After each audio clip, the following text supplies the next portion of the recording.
Hello, everybody. Welcome to Marketing Mondays with Ira Bowman. My name is Ira Bowman. I am your host and your tour guide. Today, we're going to be talking about something that is really important. Hello, my friend Mike. We actually had a conversation on the phone earlier today, but we're going to be talking about a topic that is super important. Why?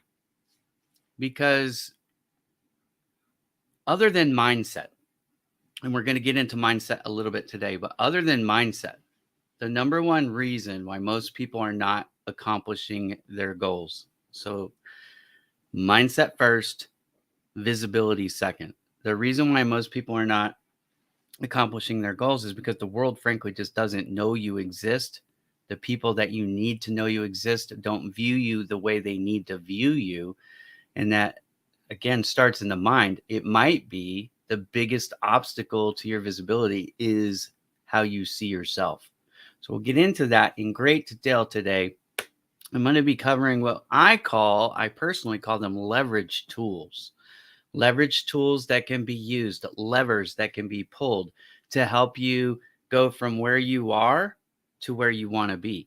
And that will help you if you work this strategically to accomplishing your personal or professional goals. Now, typically on Marketing Mondays with Ira, we focus on things for business.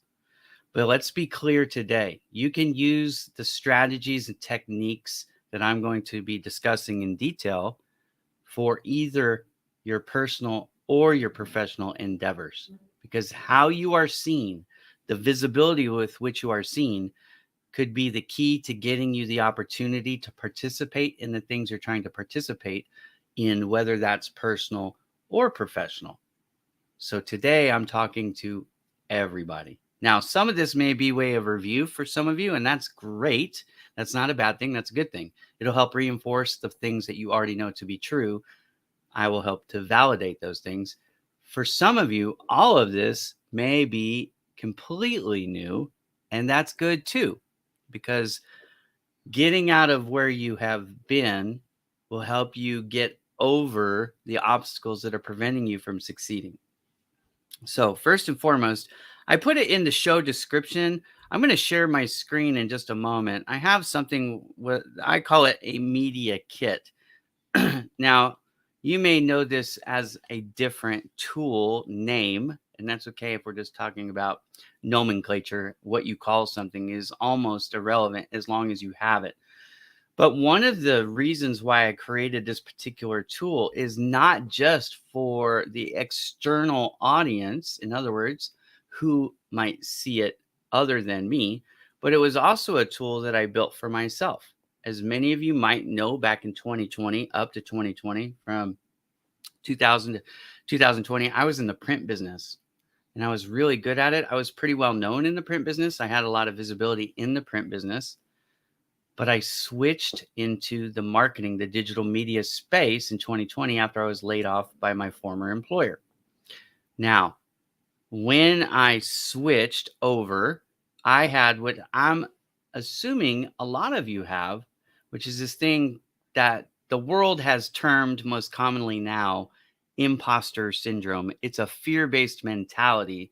In other words, you feel like you don't belong, you feel like you're inadequate for whatever reason. The media kit that I created was in part not just to reshape or reframe how others see me, but also to reshape and reframe how I see myself, or I saw myself, as I got further away from the print industry and accomplished more in the media space. I got more comfortable in my own skin. But this is one of the tools that I used to do that. So let me share my screen real quick, and we'll get started with the media kit and what it is. So hang on for me just 1 second as I run this thing by myself. Okay, that's what I want to show right there. Okay, so it's hard to see it in this view, but if you go to my website, which is bowmandigitalmedia.com, and then go to media kit, which is just right here in the drop down menu, just click on that and it'll take you to this page. I will share this right now in the comments.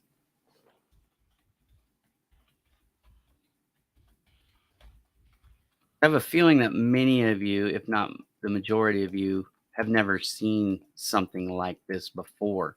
So I would encourage you after this show is over, or maybe if you have the capability to bring this up while we go through the show, it might help you to kind of figure out how you would take these individual leverage tools that I'm going to share and display them in a way that your audience, including yourself, can review them, and it'll help them to see you. It'll help you reshape how you're seen by people who have known you for a while and people who are just meeting you. This helps for everybody. Helps for you, helps for your immediate friends and family, helps for your closest acquaintances, and also helps for strangers. Everybody in the spectrum, wherever they are and how long they've known you, whether they've just met you or if they've known you your whole life, a media kit can help reshape how they see you. And that's important to your success. Okay.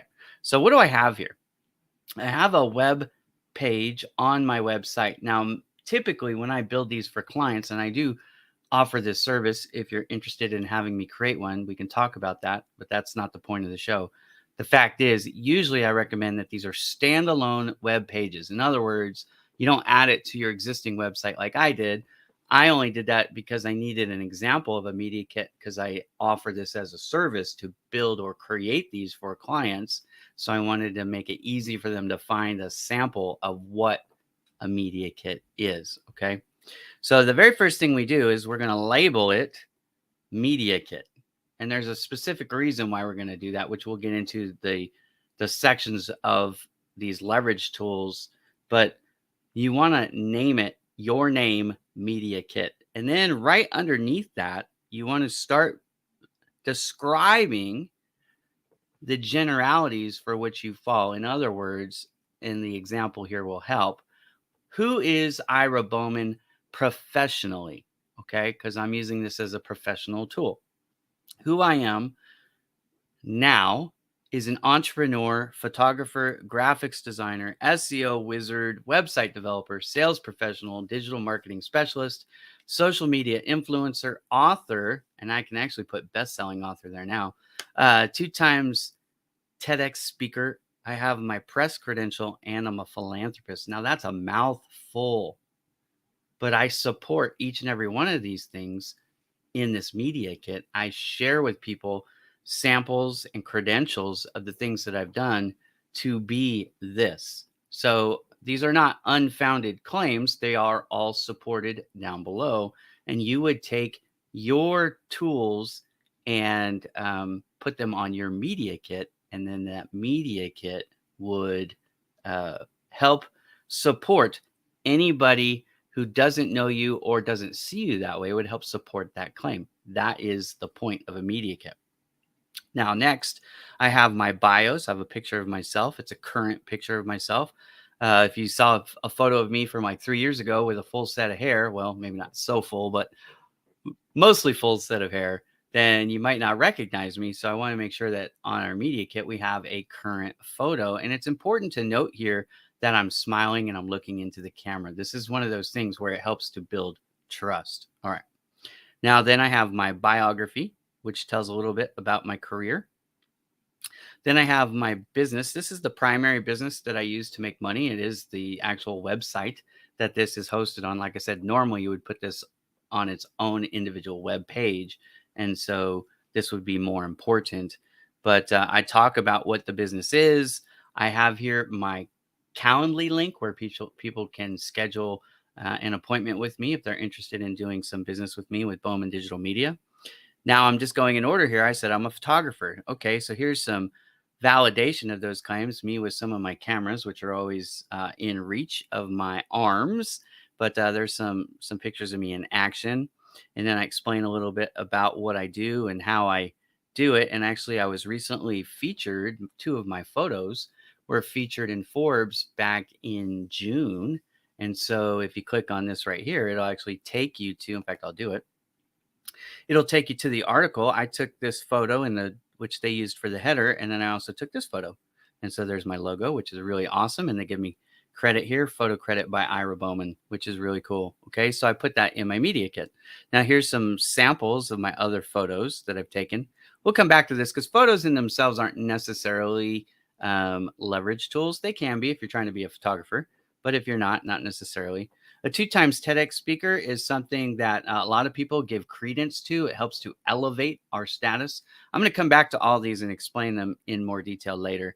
But there's pictures of me on stage with some of the other folks who spoke that day, an interview with my friend Tia.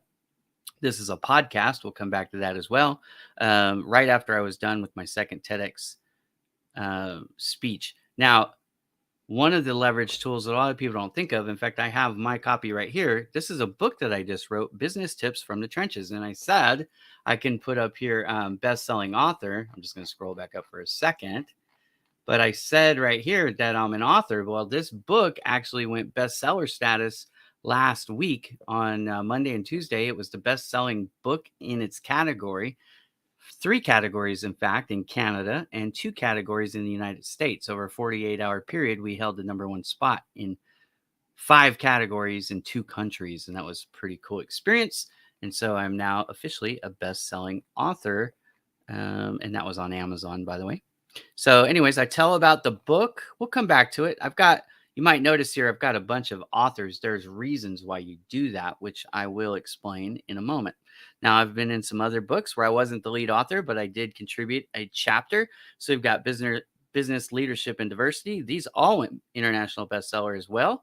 Business leadership and equity, and business leadership and inclusion and accessibility. I was very proud to be part of these books. Now I have another book coming out here in a couple weeks on mental health, and I'm really, really proud. In fact, that's probably the book I'm most excited about to date that I've done, with the exception of one that's coming out later on SEO, a whole book written just by me on SEO. Look for that towards the end of the year.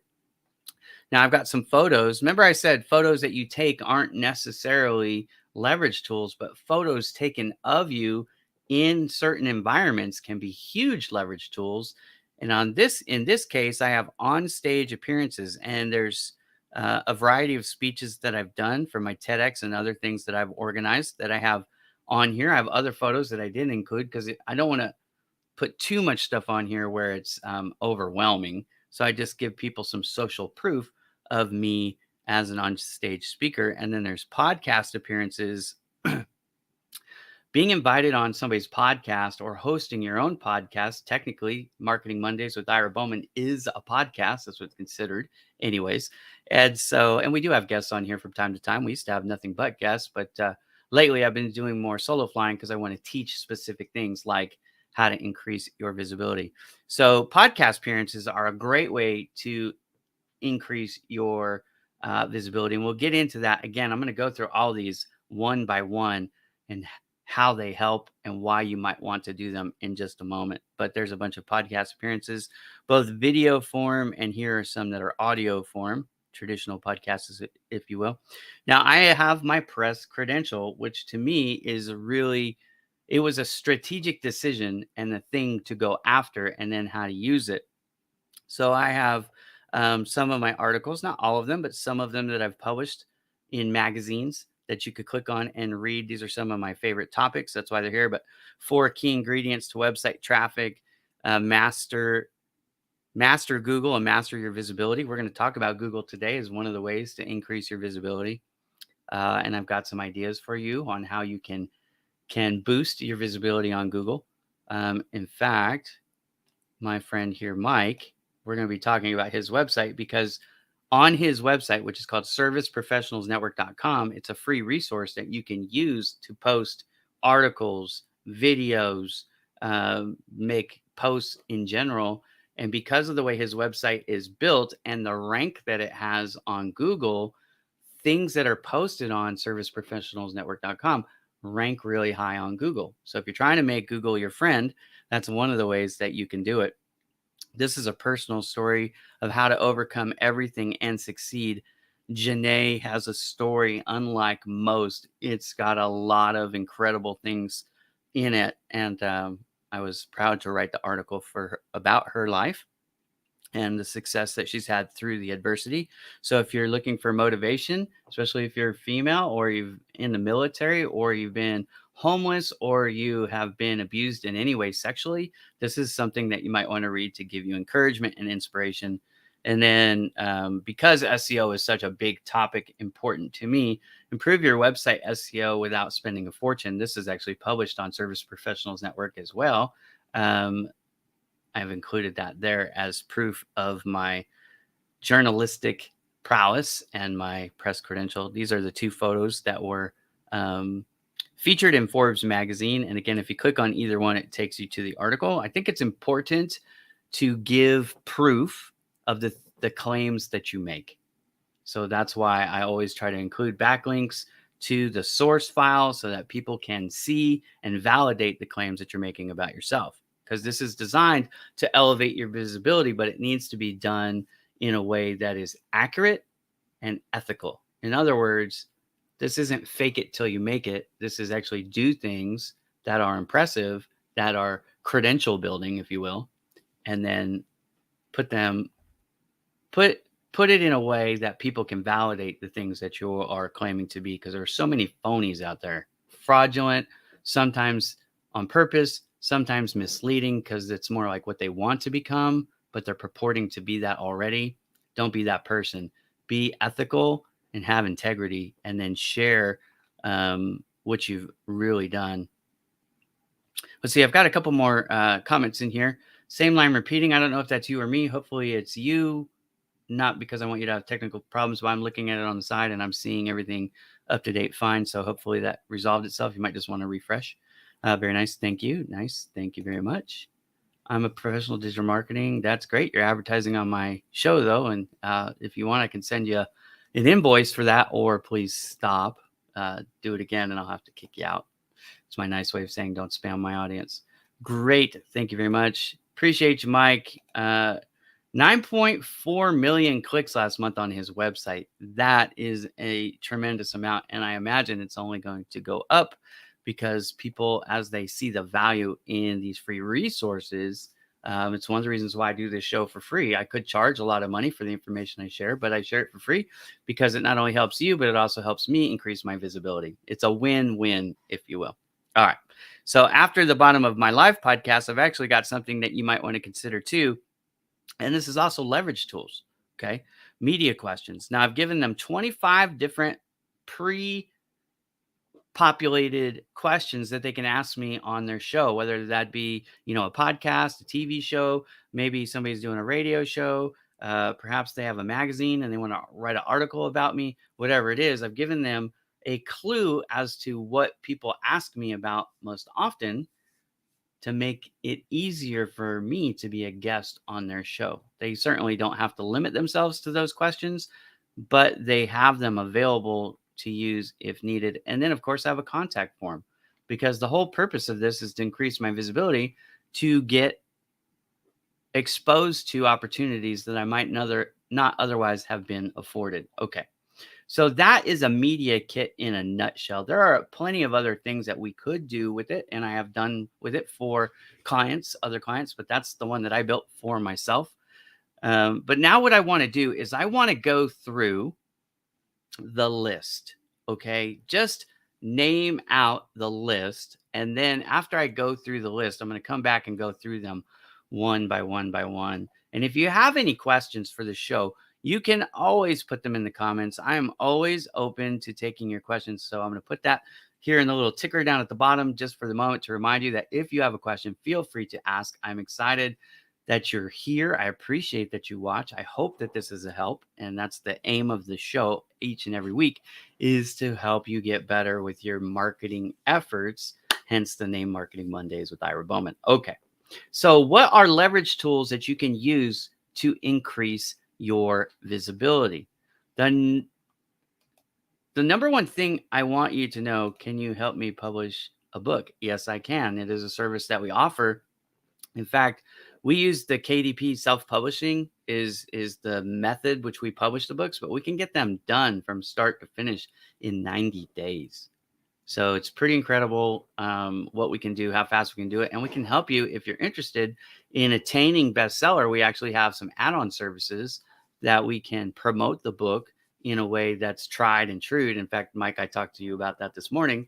One of the things that we did, and that's what got us over the hump. We had slumping sales to impressive sales with just one little tweak of strategy. And the strategy word is something I want to land on for a second. I'm going to read these list of tools, but I want you to understand this.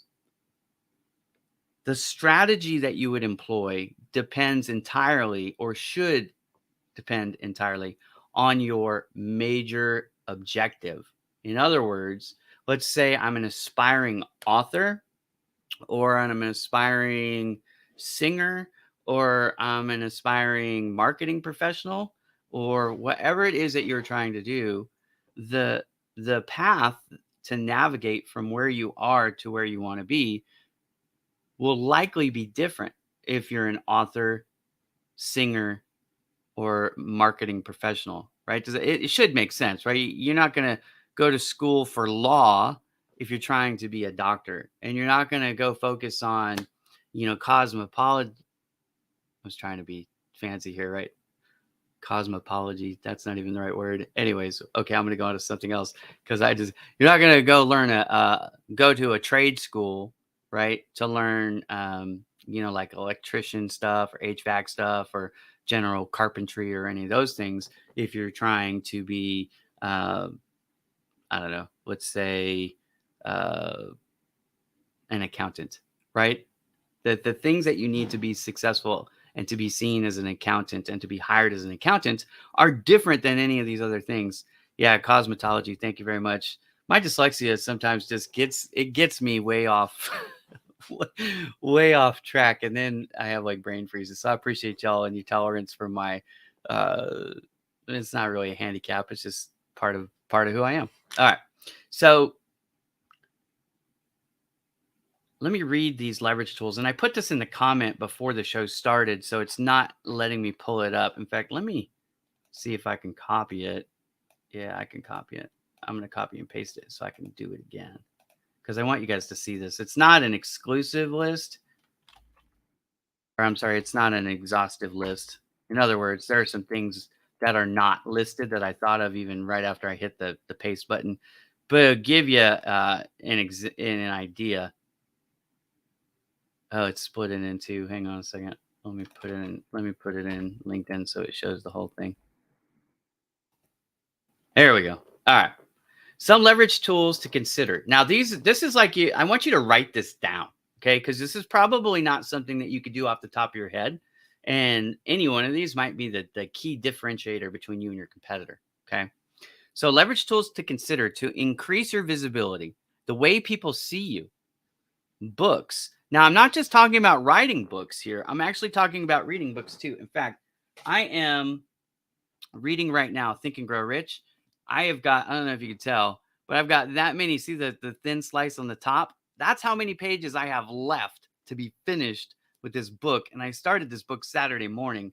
So I'm pretty impressed. It's 373 pages, and then I'm like 20 pages shy of being done. But reading books and writing books can help you in a variety of ways. Again, we're going to come back and talk about them and how they help in a moment, but I just want to work through the list. Networking groups. Being a part of networking groups is huge. Masterminds, similar to networking groups, but a little bit different.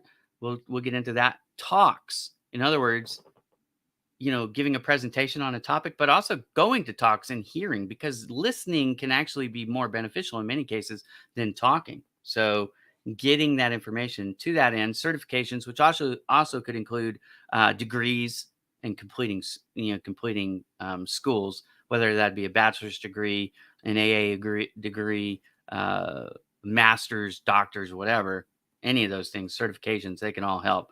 Website media kits, and the media kit is a tool in itself, but mainly it's a tool to display all the rest of these things so that people can see it in one nice, neat place, and they can see the whole breadth of what you offer, not just one part that they know you for. Okay.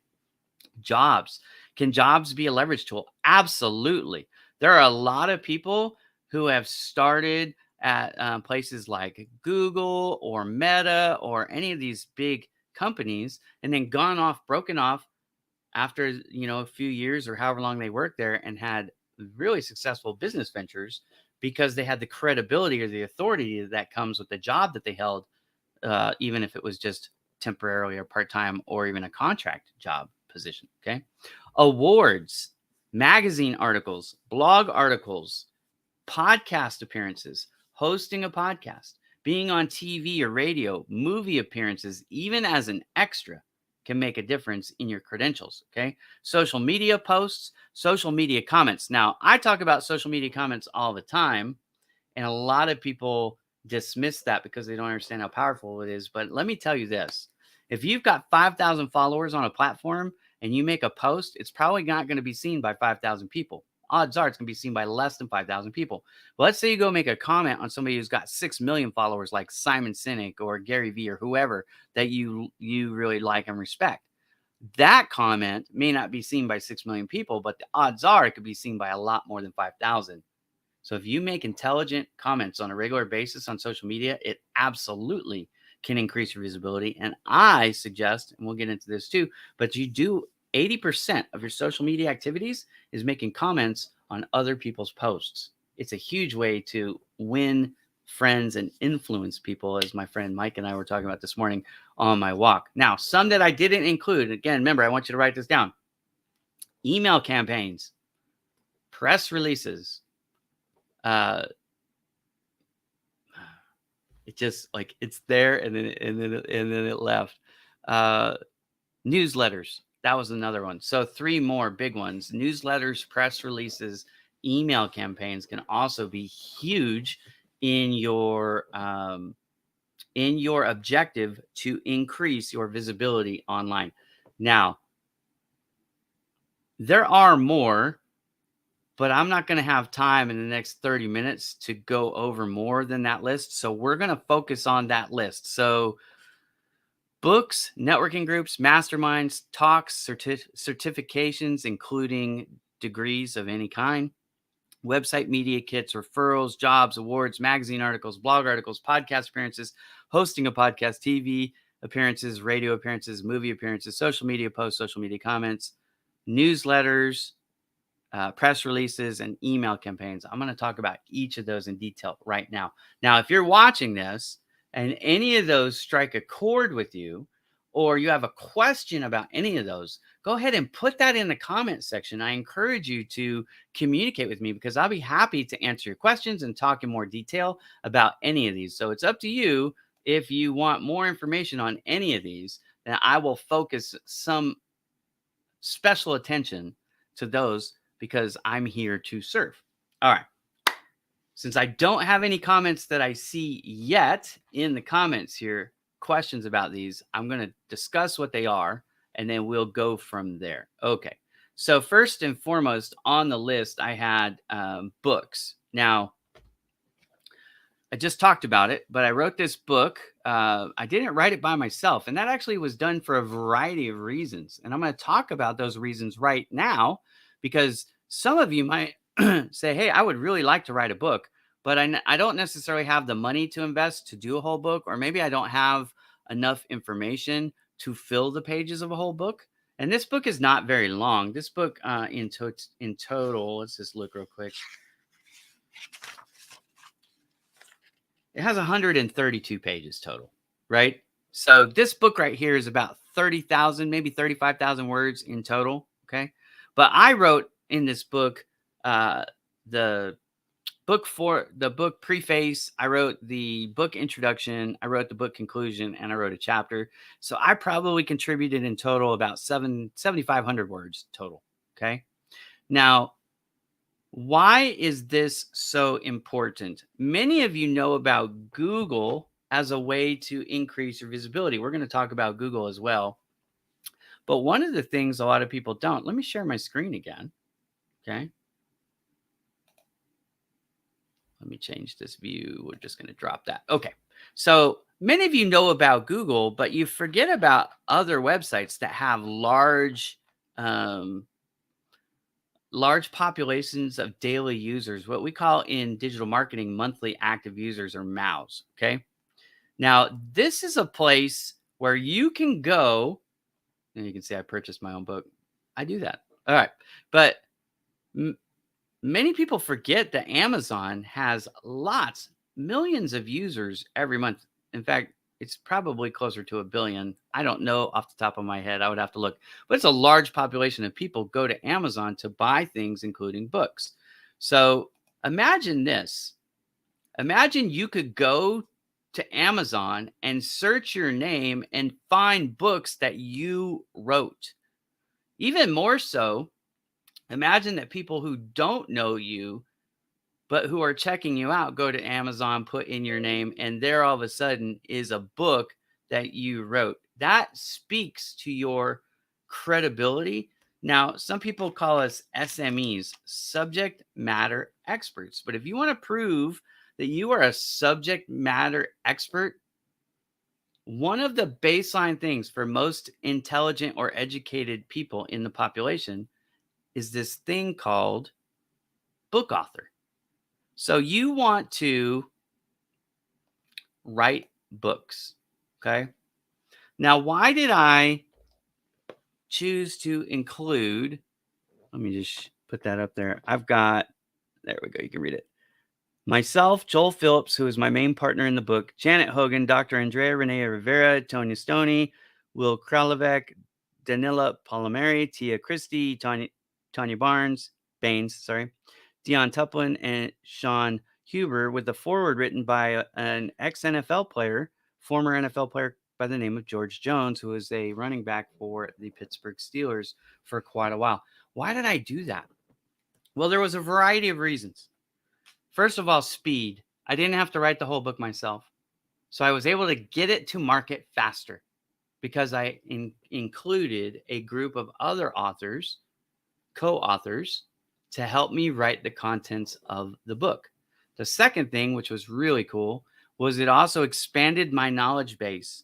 So I'm offering to the readers more collective information and experience that will help them when they read the book than I could have provided by myself. So I tapped into the mastermind, which we'll get into in a minute. Okay.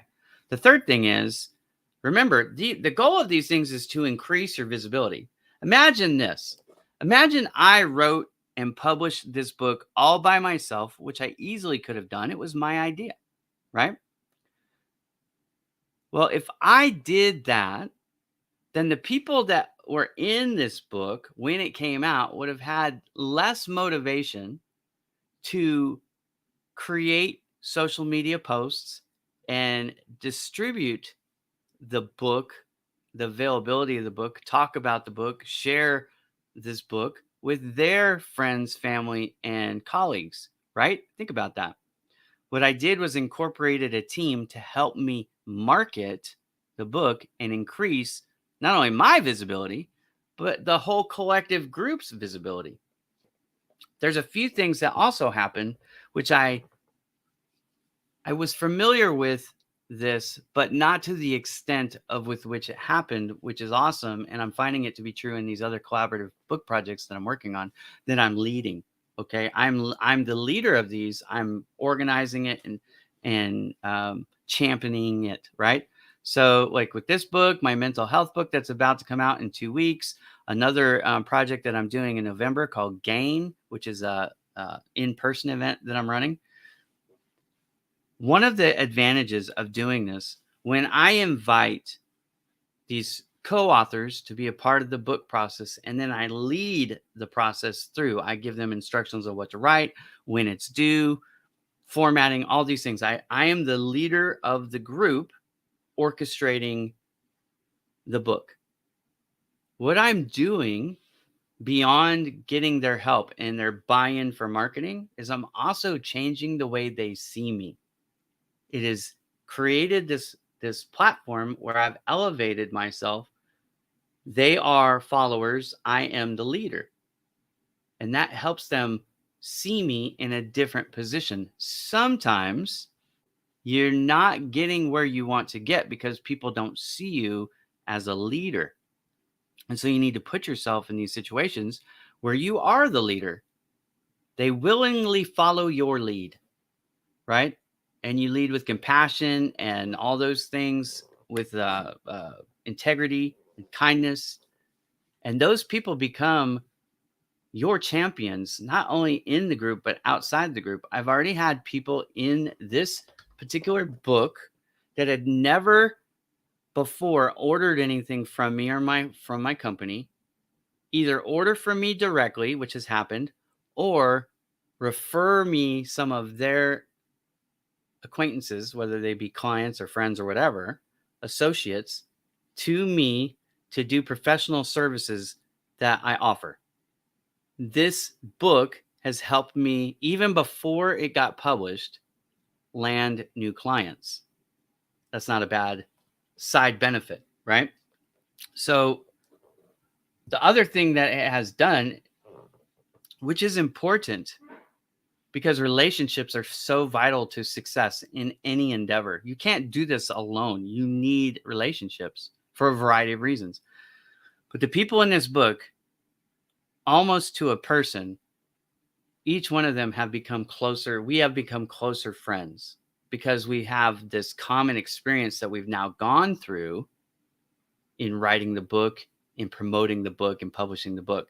Now, another leverage tool that I used when I created the book, even before the book came out. So I have this on my media kit now that it's out, but even before it was out, I'm going to switch off of this page for just 1 second. In fact, if you go to media kit, then the drop down, you'll see book business tips from the trenches. Okay. So the page is all about the book. It has a video. Now, this was out before the book was published. And then we did a Marketing Mondays show about 6 weeks ago, an episode where I had not all the authors, but a large majority of the authors were able to make it because it's at this time. And some people on Mondays at this time are indisposed with other things, right? They have other commitments. So not everybody was able to make it, but you can watch that episode right here. And what does that do? That helped give us content to promote individually, not only on our websites, but also on social media, in newsletters, and email campaigns that we sent out. So I included the book preface. Now, this was giving people a little bit of a taste of what the book was about before the book was published. And then I wrote this because it's kind of long. So I wrote this and I gave it an accordion format so people didn't have to necessarily read the whole thing unless they wanted to. But then I gave the author bios, right? And so in this, I link to their website or their LinkedIn profile, whichever they preferred. So I'm giving them some extra exposure. So they're all here. There's information on every single one of them. This is George Jones, the football player, right? And then what I do, I shared tips that were covered inside the book. Now, again, this was all pre-book release. So I wanted to build some momentum for the book, but I also wanted to increase my visibility. So this gave people something to be excited about and to share. And then this you don't necessarily need to do anymore, but before the book came out, anytime we were going to go live or something was being introduced or the book came out, I actually could, and I didn't yet, send out an email about our bestseller status. So maybe I should do that. But anyways, I gave people a way to contact me in case they wanted to be on that list. So I was only able to do this and get all this traction because I wrote the book, or I co-wrote the book to be more accurate. Okay. So writing the book gives you a whole bunch of ways to increase your visibility with the masses and with specific people. And you need both. There's some people who say it's all quality and no quantity. And there's some people who say it's all quantity and quality doesn't really matter. Just get to know as many people as possible. Success is actually a mixture of both. You need to have a strong core and a community, but you can also benefit greatly by having a large number of followers. For example, on LinkedIn and Instagram, I think my Instagram is 148,000 followers. So I'm not quite at 150, but I have 184,000, I think, on LinkedIn right now after they did what they did. And 21,000 of my 204,000 followers disappeared overnight. I'm rebuilding, but anyways, I'm back to 184 and something, and it doesn't really matter because it isn't just about numbers, but it isn't not about numbers either. You need quantity and you need quality. So if you can build up both at the same time, these tools allow you to do that. All right. So we covered books. Now let's talk about reading books for just a second. Again, right now I am almost done. I'll be done with this probably 20 minutes after the show is over. But Think and Grow Rich, it's the complete classic text by Napoleon Hill. If you can see it there, let me move my hand so you can see it. If you've never read this book, get it. I have read this book over 340 pages in the last 3 days. It's a page turner. You won't want to set it down. It's mind blowing. Now, not everything in this book is brand new to me because I've been around the planet for more than 45 years. However, some of the stuff I'd never thought of before. There is some stuff in here that's brand new to me, including the second to last chapter, which is on the sixth sense. The chapter that I'm reading right now is on fears. Let me just tell you what it's called. It's called How to Outwit the Six Ghosts of Fear. That's the name of the last chapter in the book. Anyways, reading that now. And so how does that help you increase your visibility, you might ask? Well, in a variety of ways. The most obvious way is that when people talk about a book that they've read and you've also read it, now you have a logical connection point where you can have an intelligent conversation about a book that you've read. You could get into it. Somebody asked me, I think it was on Saturday, I posted a picture of, hey, I got the book and I'm reading it now. And, I had read, I think at that point, like the first 4 chapters. And she said, give me a summary of what the book is about so far. And I said, okay, my summary after reading the first 4 chapters is that your mindset is extremely important. I think you've heard the adage, which is this: if you think you can or you think you can't, you're absolutely right. That falls right in line with what Think and Grow Rich is all about. This is a book that was written, if you're not familiar with it, in 1937.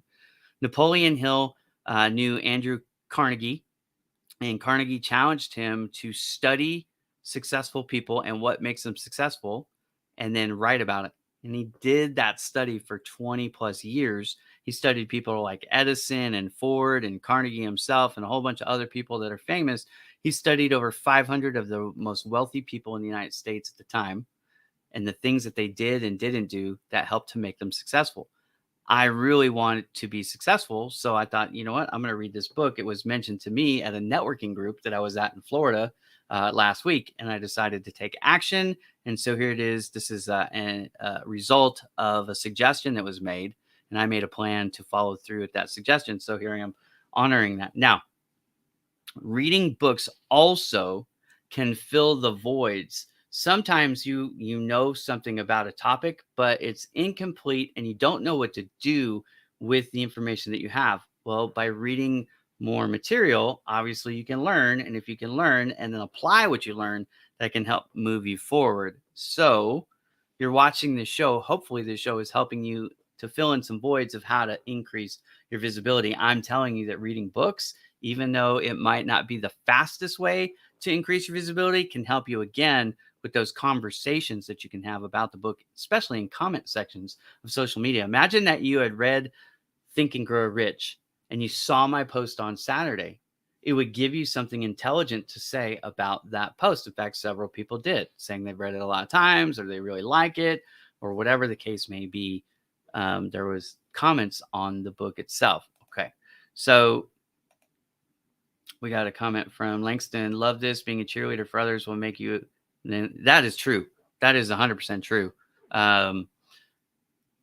If you want to get something in this world, give it. That is a Zig Ziglar mindset, which I love Zig Ziglar, right? So read See You at the Top or any other of his books, and that mindset is all throughout. It permeates through his writing and his mentality. To get in this world, we need to give. In fact, he would say give more than you want to receive. But the Bible, if you're into the Bible, which I am, teaches it this way: you reap what you sow. So if you want to reap praise and get help from others, then you start by giving praise and helping others. And now I know the world has many different philosophies, but almost all of them have some form of expression that agrees with that train of thought. So give to get, or give without even the expectation of getting, but you'll find that givers hardly ever go without because of their mindset, because of their the way they live their life in a generous manner. It's really hard to dislike somebody who's generous, and it's hard to root against people who are generous. By the opposite philosophy, it's really easy to monsterize, or to um, criticize, or not want to be associated with anybody who has a selfish mentality, right? Or even worse, is trying to keep other people down, right? They're trying to climb the ladder of success by stepping on the heads of other people and kicking them down the ladder. It's not the way to go about it. So, anyways, let's get back to these leverage tools. Networking groups. Networking groups, you might not think is an obvious way to increase your visibility, but it absolutely is. It's just not one that works in mass. But I will tell you this: networking groups can be a great way to break through the surface, like 30-second conversations, and get real with people. Have longer conversations. I've shared this story before, but when I was in sales as a younger guy in my 20s, I would go to a lot of networking events because that was the thing salespeople were supposed to do. So I did it. And when I would go, I would take a stack of business cards, like 50 cards, 100 cards, seriously. And my goal from the start to the finish was not to get to know anybody. I was running literally as fast as I could around the room, making sure I got my business card in every single person's hand and trying to extract their card and get it in my hand. That was my goal. It was a fool's errand. It was really stupid. It took me a long time to learn that that was not the right way to do it. As I matured and became wiser, what I learned was it was better for me to pick just 3 or 4 people in that 2 to 3 hour networking event and get to know them, ask them a lot of questions, shut up as much as I possibly could, which is hard for me not to talk, but shut up as much as I possibly could and ask them questions and listen to the answers. Why? Because this is an adage that you've heard before, probably too. It's not, they won't remember what you said, but they will always remember how you made them feel. And my goal became not to know as many people as possible in the room, although knowing them all would be beneficial, but how many people could I get to actually take my phone call the next day or the next week, right? Depending on what day of the week it was. A lot of these things were done on a Friday or Saturday. You weren't going to call them on Saturday or Sunday usually, right? So can I get them to take my call on Monday? Well, when I slowed down and started asking more questions and listening for the answers, oh my goodness, my success ratio started to go through the roof. I used to hit a lot more home runs that way.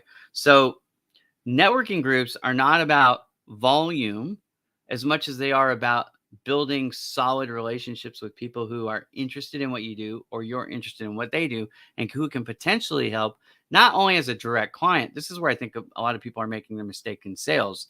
They're just trying to sell directly to the person in front of them. Well, the person in front of you may not even be the right person. They may not be the decision maker. They may not need your solution. There's so many things where they may not be the right person. However, if they get to know, like, and trust you, even if they're not the right person, they can help connect you to the right people. Hence what happens in this book, right? I wrote this book. I became really good friends with 12 other people. Some of them did become my clients already. Some of them probably haven't yet, but will. But some of them have already reached outside themselves and introduced me to somebody that they knew that I didn't know, that needed something that I have to offer. And now I have new clients because I took the time to treat people like people, and not just like my next meal ticket. So hopefully that helps with networking. If you guys have a question on that, let me know in the comments, because I feel that was fairly obvious. But again, it's not one of those mass. If you're looking for mass things, there are a few that I'm going to mention here in just a minute.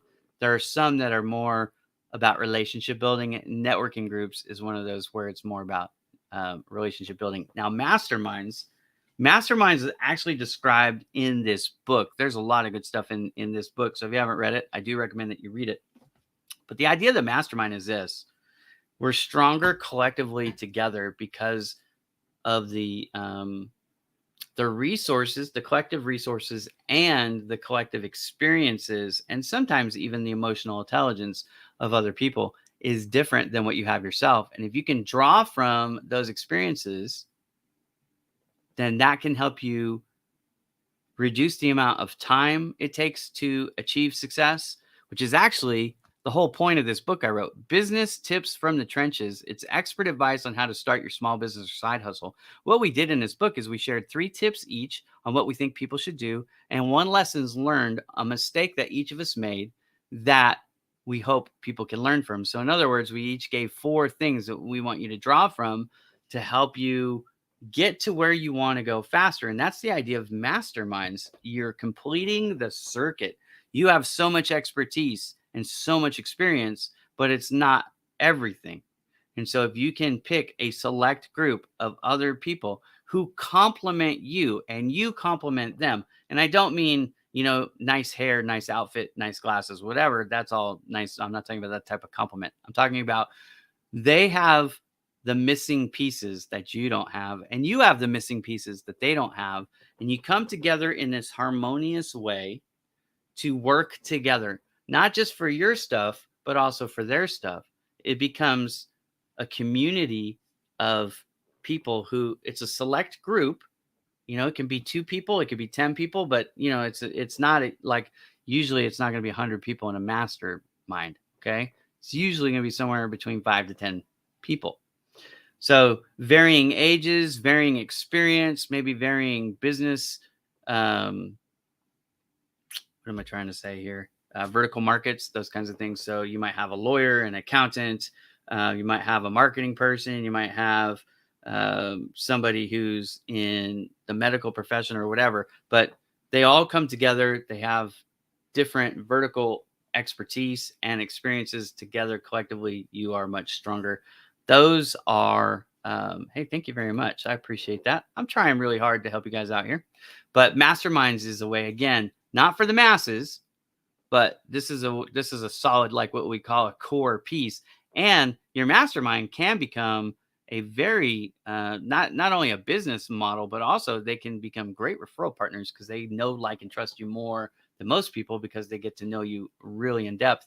It's recommended in Think and Grow Rich by Napoleon Hill that you would meet with the mastermind twice a week. So with Zoom and phones and modern technology, it was a little easier. It's easier to do that now than back in 1937 when the book was put out. But anyways, that's a recommendation, and I do think it's a strong one.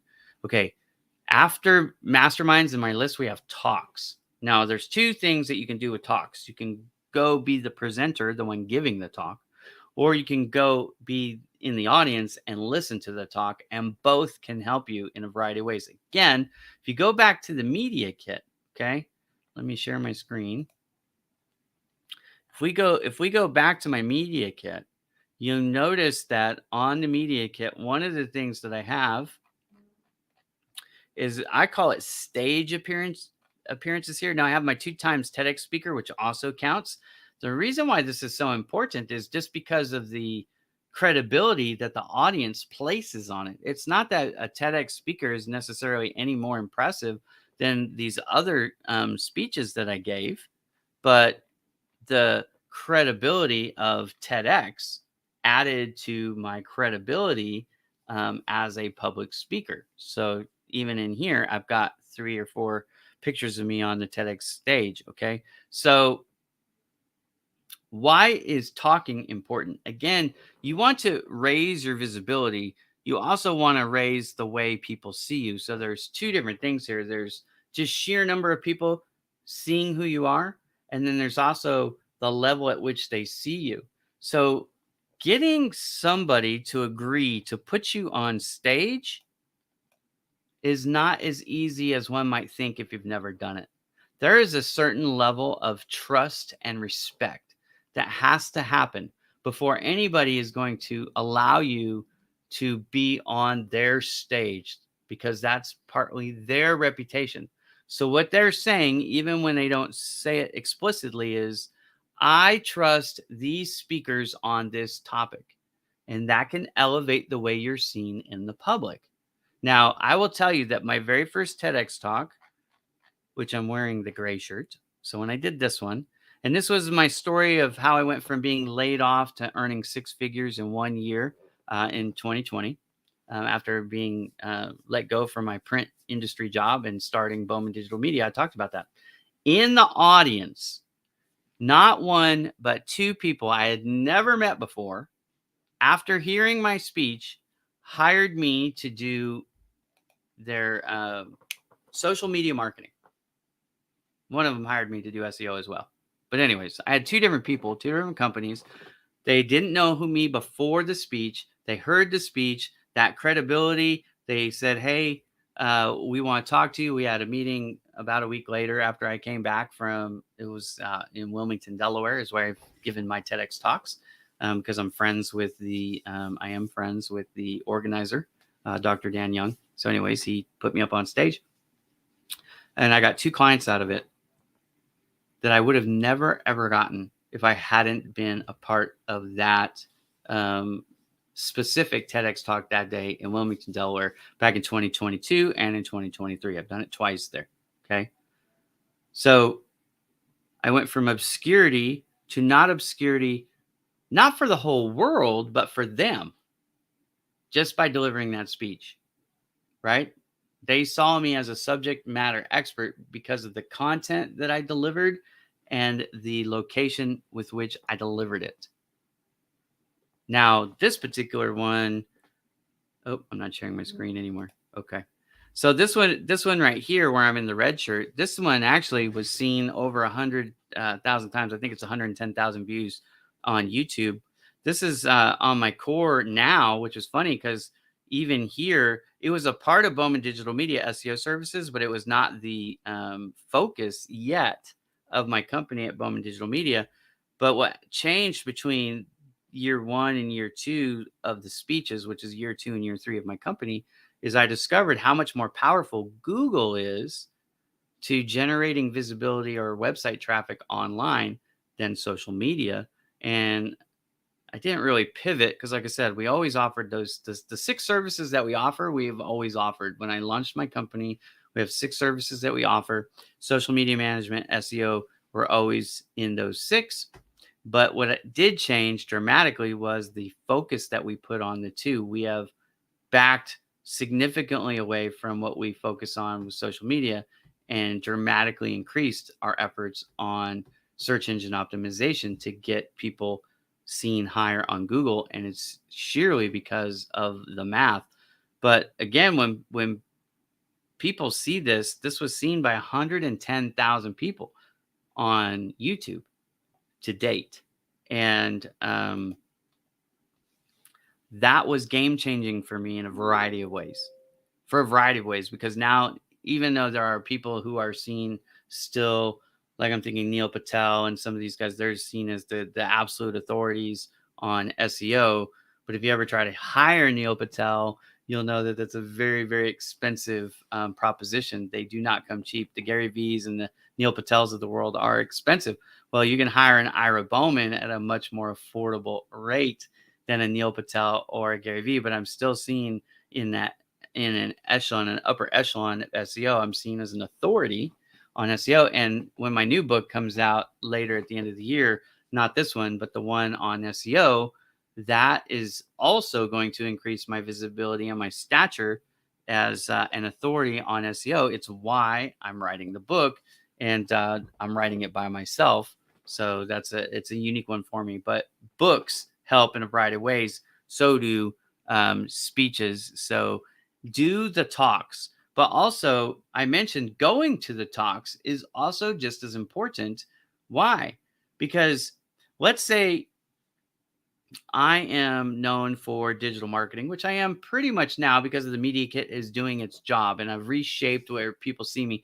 They used to see me as the LinkedIn guy. They used to see me as the print industry guy. I had the largest profile on LinkedIn by quite a lot, actually, in the print industry. You could search anybody in the print industry when I was in it in 2020, up to 2020, and nobody had anywhere near the following or the influence on LinkedIn that I did. And I'm not trying to brag. That's just, it was a fact.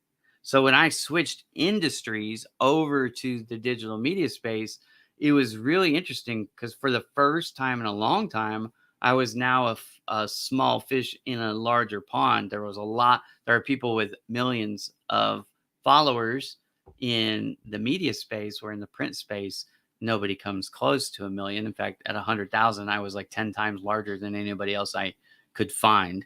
And even when organizations and magazines and those kinds of things were doing their lists on print industry professionals, there was always a huge gap. In fact, I worked at a company where my LinkedIn profile had so many more followers than the rest of the company. You could take the following of every other person who worked at that company, add it together, and I still had more. So my individual account was more than the collective of the rest of the company. In fact, that was true, I believe, for the last two companies I worked for in the print space.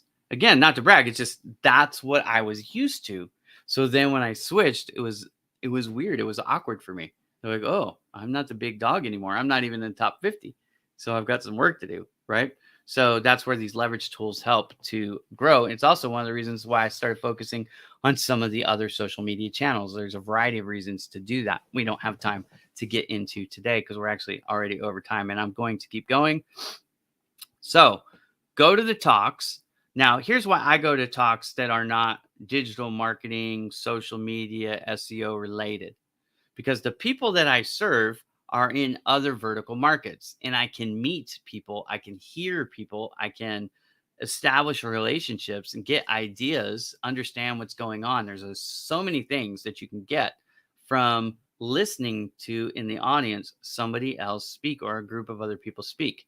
So from the people you meet in the audience to meeting the speakers to hearing what they are talking about, um, you just don't know what connections are going to be made and what information you're going to get that can help spark these ideas to help increase your visibility and your path to success. So there you go with that. Go to talks. When you give a talk, make sure you get somebody to take good quality photos of you, and then you can use those as leverage tools. Again, you can email it out to folks. You can put it in your newsletter. You can put it on your media kit. Of course, you can post about it on social media.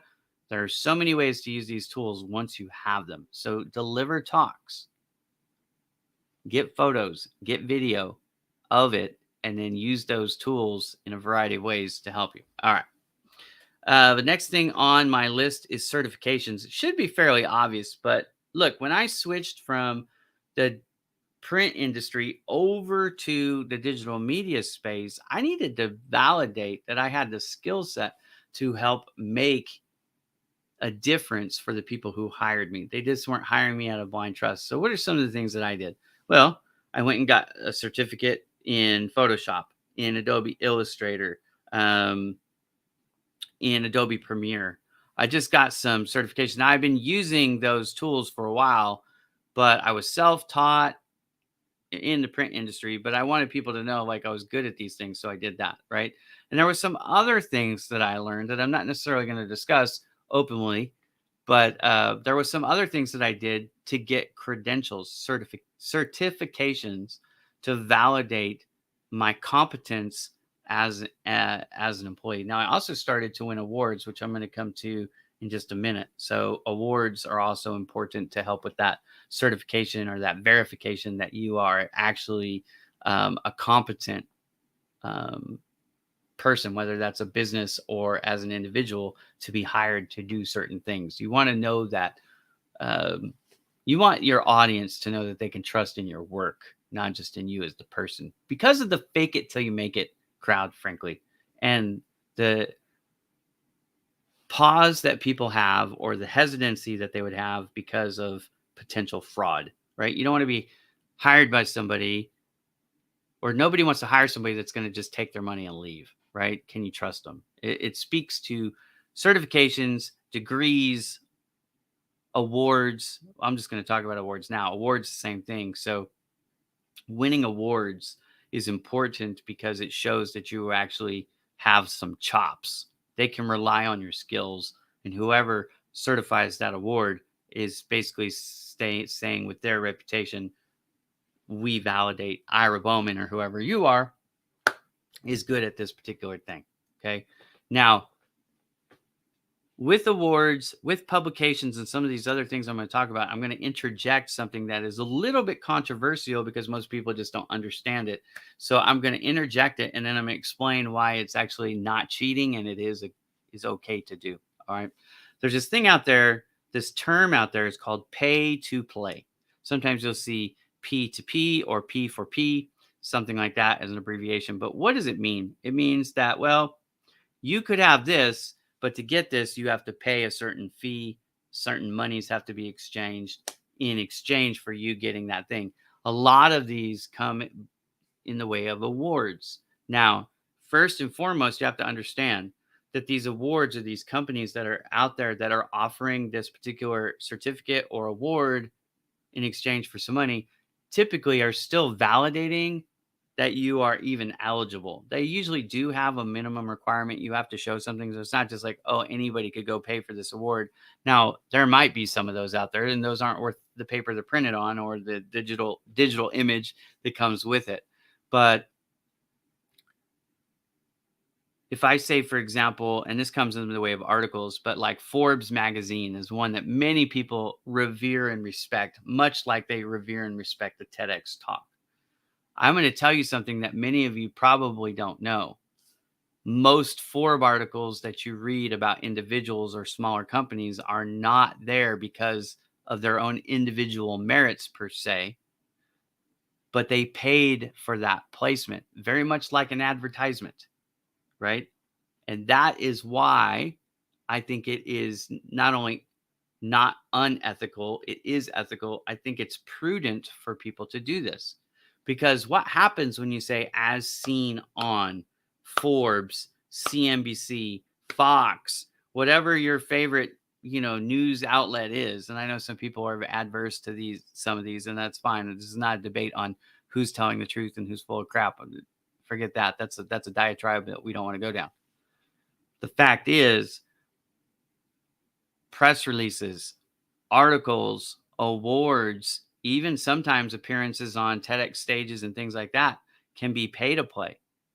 Does that diminish the information that's inside of those articles? No, not necessarily. Sometimes you have to use the pay to play as a stepping stone to what we call the free publication, right? The recognition comes by increasing your visibility. So, as a strategy, if you're wondering, should pay to play be a part of your vernacular? Again, I will go back to my original statement in the very beginning of this. It depends on what you're trying to accomplish. In some cases, it absolutely makes sense. In other cases, it doesn't really make sense. Probably the more personal the goal is, the less likely it makes a lot of sense to pay for play.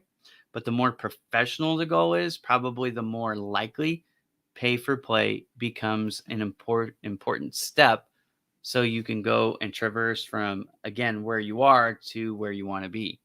So you start with the end goal in mind and you work a path forward, backwards. In other words, reverse engineer the course. And a lot of times in the professional ones, that pay to play will happen. Has Ira used pay to play for things? I absolutely have. If you're wondering if everything you've seen of mine is free, no. Some things I've invested in. Do you know it was not free to write this book? There was an investment involved in writing this book. Is this book valuable? Is it helpful? Did it help me succeed in a lot of ways? It absolutely did. Everybody who reads this book, I think, will be better off for reading it. Everybody who participated in this book will be better off for writing it. But everybody who participated in this book has some skin in the game to pay for the publishing of this book. You see what I mean? This is technically pay to play. It's physical, it's tangible, it's helpful. There's nothing in here that is misleading, but there was a physical cost that was paid to produce this. And so pay to play, I think, is one of those, like, it's taboo only because people don't understand. Like when I was a young lad, right, 40 years ago, My dad and my mom both owned their own companies. They were small business owners, not very successful in their own rights, but they were using it to make ends meet. One of the things that they did, both of them, was advertise in yellow pages and advertise in newspapers. Now, that was a way that they could increase their visibility. In today's world, we don't really use newspapers and yellow pages in the same way. But pay for play, whether it be in a book, an article, an award, whatever it is one of those ways. It's one of those tools that you can invest in and then get a return on investment as your visibility increases. So that's all I'm going to say on this topic, unless somebody has a specific question. Because again, I'm here to answer your questions and I want to help educate you. But I also want to let you know sometimes our mindset is what's holding us back. And it could be that your mindset on pay to play is one of those things that is holding you back because you don't feel it's ethical. And I'm telling you that, again, even with the awards, which is probably the only one that's truly controversial in the pay for play space. But even those, typically, like I said, there is a minimum qualification. You have to prove that you're even, in that industry doing those things, that you're not, just making it all up, right? So they do have a background, usually prerequisite, that has, some guidelines that they're following. The other thing I'll tell you about pay for play, don't forget to negotiate. If they offer you a service for $250, they're more than likely able to come down on that if you would just ask. You have not, because you asked not. So don't necessarily take them up on the very first offer. Sometimes your friends will give you the best price right out of the gate, and that's really cool. But if you were approached by a stranger and they offer you a service that seems like a good deal, just ask them like, hey, would you be willing to take, and then come off 25% or 50% and then let the negotiations go where they go. Yeah. Yeah, absolutely. Thank you very much for your compliment there. Okay, let's keep going. So I just covered really certifications. I also covered awards and magazine articles a little bit, but I will do that a little bit more today. This is a very good point. The big boys, Fortune 500, use pay to play every single day. Industry rating services are ripe with paid ratings and reviews. 100% true. That's actually, Langston, where I learned this technique from, because we would win awards. I don't want to say the names because I don't want to get sued, but oh my gosh, there was all these different agencies that would rank printers in the United States, whether it be print quality or number of sales, number of employees, best performing printers, best performing ink, all the substrates, all these things, right? And what I found out was that these guys were paying for their rankings. If you look at their advertising campaigns, you would not think that that was, network problems. We talked about networking a little bit. You might want to just reverse the video, just go back just a little bit. We talked about networking in depth. It's not, in my opinion, it's not about quantity only, and it's also not about quality only. You actually want to focus on both channels simultaneously. You need a few really good connections that you know really well, so much so that you would want to form what we call a mastermind with those folks. Then you have to have your community, which are people that you still know pretty well and you associate with. You're going to comment on their posts all the time. They're going to support you. So it's like a circle of a community, usually somewhere between 50 and 100 people, that you're going to be very supportive of them. They're going to be very supportive of you. And then mass bulk to help spread the message. I have 184,000 followers on LinkedIn. I would be willing to bet that most of you watching the show today are one of those that are not in my inner community, but you're a part of my outer community, right? The 184,000 followers. And there's nothing wrong with that, right? There's absolutely nothing wrong with that. You can't know everybody really, really well. There's just not enough time in the day for us to have conversations with 184,000 people. But are there advantages that come from me when I have 184,000 followers? There absolutely are. I'll give you an example. When someone's looking at hiring Bowman Digital Media or one of my competitors, one of the things that we talk about is, okay, if they're really good at getting visibility for their clients, why don't they do it for their own businesses or their own individual accounts? In other words, if they have 3,000 followers on their personal page and 200 followers on their business page, maybe that's not the company that you want to hire to lead your social media company presence, marketing efforts, right? Obscurity is not good in the digital media space. Obscurity can be really good if you're trying to, live a private life. But if you're trying to live a public life and you're trying to get the masses to know about your product or service, then you want to be seen by as many people as possible. So there are advantages, obviously, to networking. So thank you for asking. Hopefully that answered your question. Again, we talked about it a little bit more if you just want to rewind the tape. Okay. So website media kits, why is it important? Again, there's two purposes of the media kit. I'm going to go into detail about them right now. So very first and foremost, this is my media kit. If you read it, it tells you all these things that I do. Now, who's that important for? That's important for me. That's important for my audience. Why is it important for me? Because of the thing that we talked about, this, what is the syndrome called? Oh my gosh, my brain is just not firing on all cylinders today, guys. Imposter syndrome. That's the word. Okay. So imposter syndrome, you have to believe it first. So are you really an entrepreneur? Are you really a photographer, Ira? Are you really a graphic designer? Are you really an SEO wizard? Are you a website developer, a sales professional, digital marketing specialist, social media influencer, an author, even a best-selling author now, 2 times TEDx speaker? Do you have your press credential? Are you a philanthropist? The answer to those questions is yes. Now, when I created my media kit, not every one of those things was on there. There was a few things that weren't. Some of them, philanthropists. Well, I've run Project Help You Grow for over 5 years. That is my philanthropy, to help job seekers find a job and connect with employers. Been doing that for over 5 years. My brain had no problem with me putting that up. Okay, good. Press credential, it wasn't there originally, but when I got it, I added it. When I added it at first, it felt uncomfortable because I'm like, well, I have it, but I hadn't done anything with it.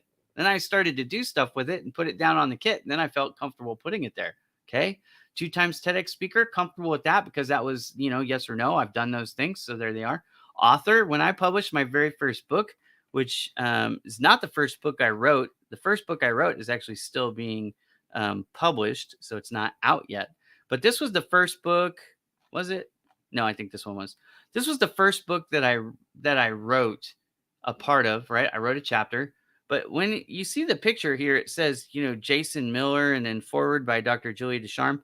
That's not me. In fact, it's really hard to even see my name here in the picture. Like when you magnify it, you can see it, but it's very small and insignificant. And frankly, that gave me a little bit of imposter syndrome. I'm like, well, did I really write the book? I mean, I wrote a part of it, but I didn't write the whole thing. So should I say I'm an author? I didn't feel really comfortable with that. But then when the second book came out, the first book went international bestseller at about the same time that this book came out. And I thought, wow, okay, now I'm not only a co-author in a book, but I'm a best-selling co-author. So I added it and I still didn't feel really comfortable. But then this third book came out and we also went bestseller on this one. And I was like, okay, even though my name is small, right?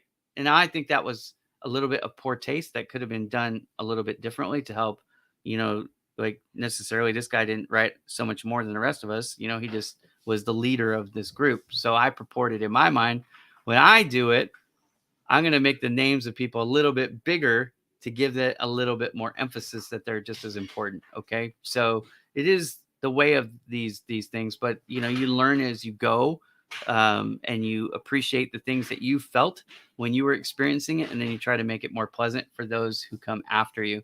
So anyways, then when this book came out, because I led the book, right? It was my idea. I led the group the whole way through, got it through the publishing and all that stuff. Then I thought, okay, I'm now no longer feeling like an imposter at all.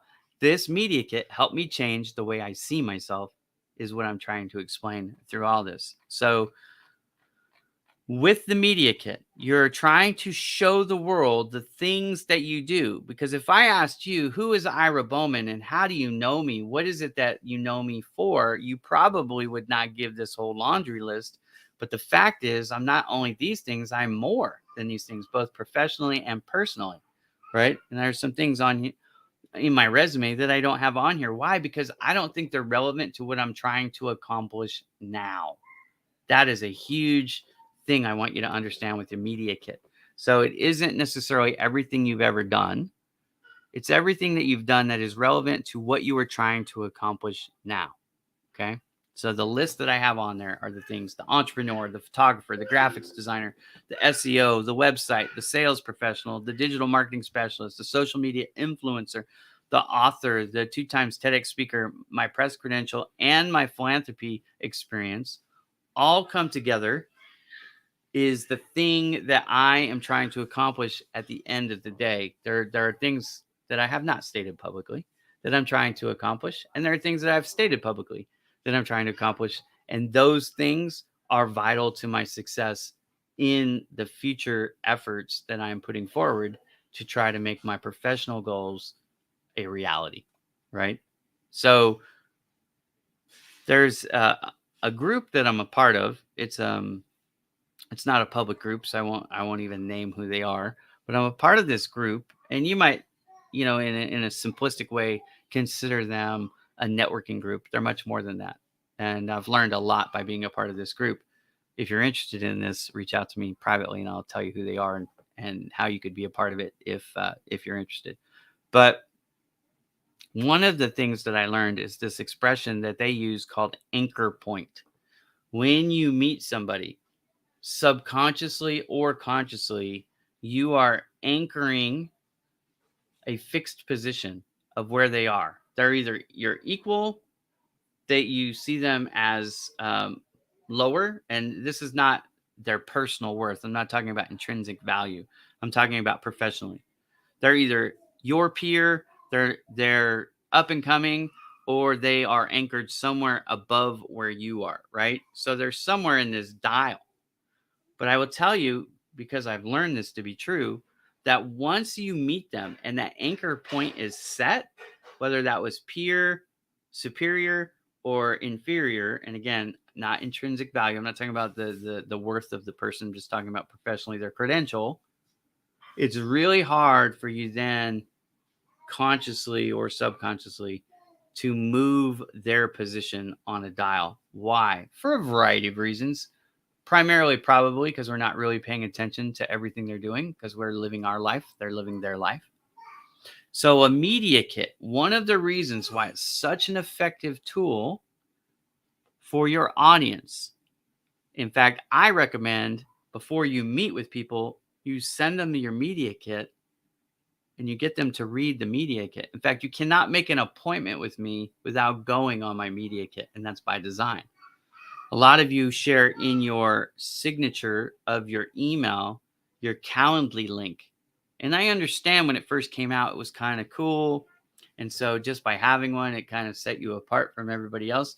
But it's pretty commonplace now, everybody. But media kits are far more,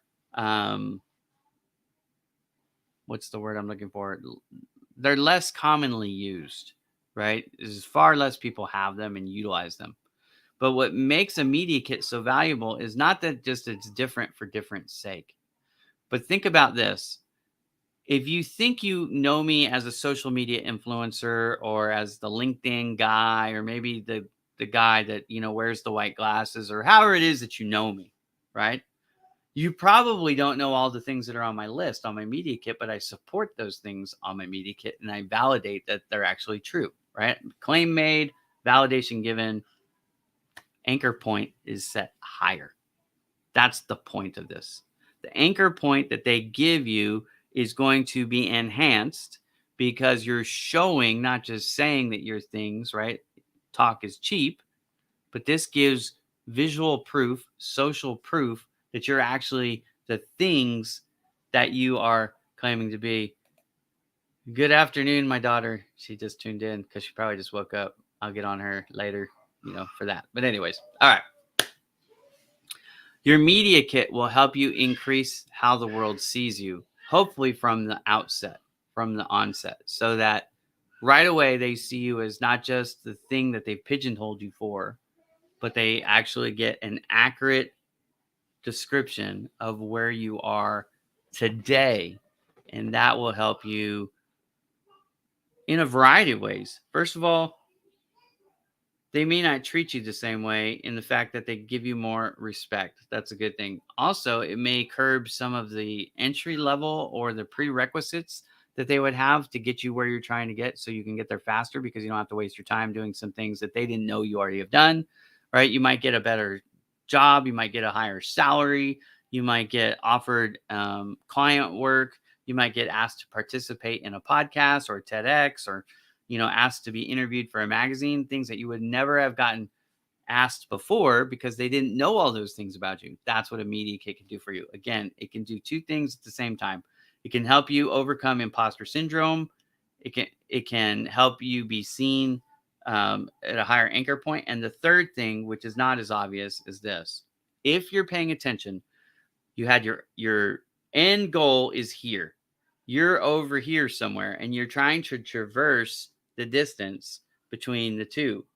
Well, if you have a media kit that's accurate and you evaluate it honestly, sometimes it'll help you figure out what holes are missing in your game. What things do you need to do that you don't have now? For example, one of the things, if you look at my media kit that's missing, I have not been in any movies. I've not been interviewed on the radio. I've not been on any regular TV shows. Those are deficits in my overall media kit that I eventually would like to fill. Here's also an example of where pay to play could come in. I could say, you know what, instead of waiting for somebody to, from Fox and Friends or MSNBC or CNN or whatever channel to interview me about any variety of things, I might say, hey, you know what? Let me go out to a PR company, public relations firm, and see what openings they have and what prices they are. I don't know if you know this, but you can spend like 5 grand, 8 grand, 10 grand and get on TV. Usually for that amount of money, you get somewhere between a 5 minute and 7 minute segment on a show.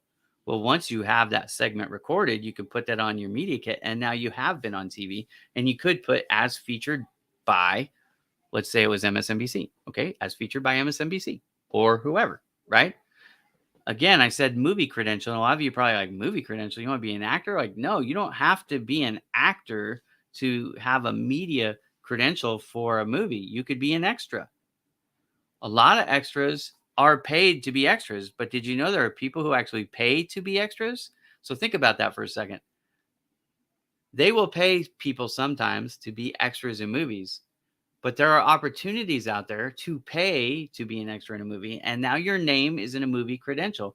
That long list of things at the end that most people don't care about, but it could be used to your advantage in a media kit because you were in a movie. Nobody can ever take that away from you. Doesn't matter how significant or insignificant the role might be. Again, with radio spots, same thing. I'm not talking about advertisement. I'm talking about you were interviewed by a host on a radio show. There are options out there, pay to play, where you can pay somebody to interview you. And again, the audience doesn't know that you paid for that spot. So again, if you're looking for, credentials to add to your media kit, that is something that can elevate the way you're seen, which is the whole point of this. It is not to manipulate people. It is not unethical. It's just a form of advertising. And what are you going to do with that advertising? Again, do you need to be on TV? Do you need to be on radio? Do you need to be in the movies? Do you need to be in the magazines? Not necessarily. What is it that you're trying to accomplish? That will then give us an idea or a clue as to what things you need in your media kit. Again, if you have questions about that specifically, you can ask me now on the show, or you can reach out to me privately, and I'm available for hire if you want me to organize and run the whole thing for you. All right, let's keep going because we're almost done. So we've talked about pay to play, but magazine articles, you don't necessarily need to pay to be in a magazine. But usually, if you see somebody in a magazine article, they've probably paid for it unless they're famous or done something that was of national notoriety. Okay. Usually, most small business owners that are in magazine articles either wrote it themselves or they paid somebody to place it. Now, I got my media credential. I actually write articles for magazines. so that I could fulfill that requirement and not have to pay to play. Sometimes there are other ways to do this without. Yeah, if your goal is noble, the means don't matter. I mean, I like the heart of this sentence. We could debate this a little bit, right? Ethics matter. You got to have good ethics, but at the end of the day, you have to remember that the economy is run through a variety of advertising. And just because it doesn't say advertisement next to it doesn't mean it isn't an advertisement. And it doesn't make the advertisement unethical. There are plenty of advertisements out there that are misleading, but there are also just as many, probably more, that are completely 100% legit.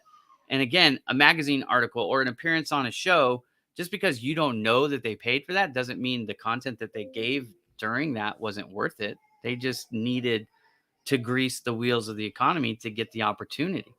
I will tell you this, the more pay to play you do, most likely, eventually you won't ever have to pay to play anymore because your notoriety starts to grow. And then the bigger fish start to take notice of you as you increase your visibility. Okay. So I think the goal being noble is important. I do still believe integrity is important, but pay for play in itself is not integrity. I don't know if that makes sense, right? It's not unethical necessarily to pay to play. In fact, I would say in most instances, pay to play is ethical. It's just the way people see it isn't. Yeah, I'll tell you this. I don't think there's any substitute for effort. I think consistent effort over time is more important than being the best, being the most eloquent. Like a flash in the pan is a flash in the pan. How many one hit wonders are out there? They had their 15 minutes of fame, but they couldn't sustain it. How many people won the lottery and end up broke, right? Or maybe they got an inheritance. They didn't earn it and they lose it. Why? Because they don't have that consistent effort, the habits, the bad habits. They don't have the good habits. You don't have the good habits to sustain it. So I agree with that. Ben Franklin was obviously a very, very smart person. Okay, let's keep going. So magazine articles can help increase, obviously, your visibility in a variety of ways, including digital magazine articles. Actually, I like better than um, traditional magazine articles. Here's why: because of the backlink, something we haven't yet talked about.